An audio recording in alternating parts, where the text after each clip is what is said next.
This is how I drew this piece. I started off with a reference by Gallery BMJ, and I just drew what I saw with the Procreate pencil.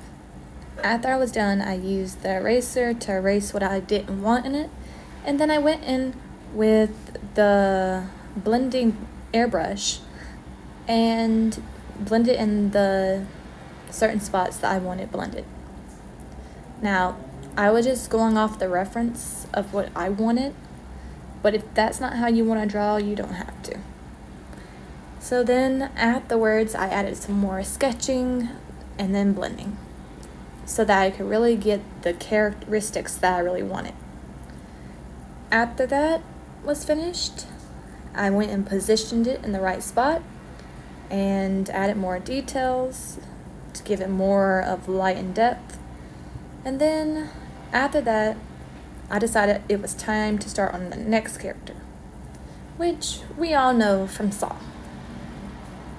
Now, this was more easier for me to draw. The face might look a little lopsided, but that's because of my own preference. You don't have to do it.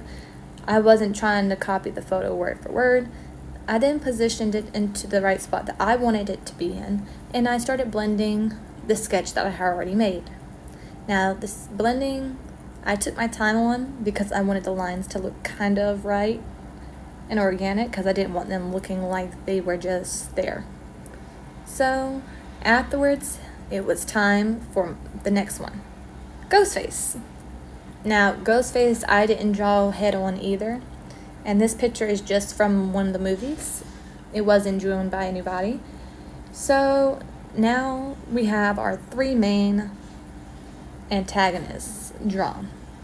It was time to start coloring him in, which is then when I chose the background. Then I decided to do Bill's head, which included red and white, since it was the most basic and most easiest for me. I think the main struggle of this was trying to figure out how to make it look like it wasn't just a bunch of colors put on the page.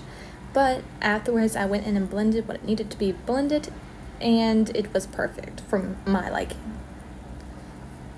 As you can see, I'm blending in the hair to give it some texture so it wasn't just pencil markings. And then after that, I gave him his little tuxedo, made sure it was colored in, and I think my Bill looks very nice. So I think I added like a few more details to him before I decided to start on my next one. And my next one was Jason. So I colored in the mask with white, and then I added in some golden brown tones just to give that crusty look that he's known for. I didn't really know what to put his skin color, so I just went with the brown because technically he's like a zombie in some type of way. And add in the colors that were needed to make it look like a bloodbath. Add in highlights for the hair for Bill. And I went ahead and